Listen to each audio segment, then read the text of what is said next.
v bistvu ustanovitelj napovedali ste možnost, da bi mož prodal svoj delež, to se ni zgodilo.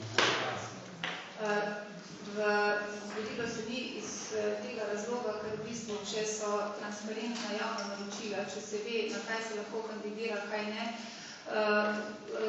se je z partnerjem v podjetju, ki je pač tudi udeležen v lastniški strukturi in zaposlenimi odločil, da tega ne stori. Mož podjetje je začel praktično iz nič v letu 1996, najna družina datira od 2008 in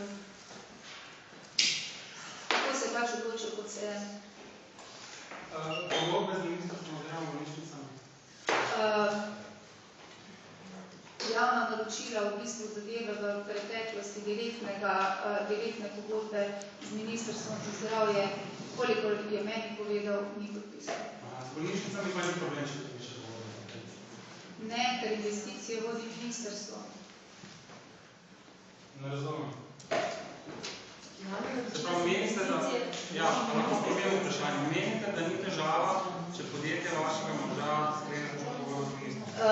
V času tega mojega mandata ni bila sklenjena nobena pogodba. Še enkrat pa ponavljam, to, kar me je dopolnila gospa Glanerjeva, da investicije vodi ministrstvo za vse bolnišnice.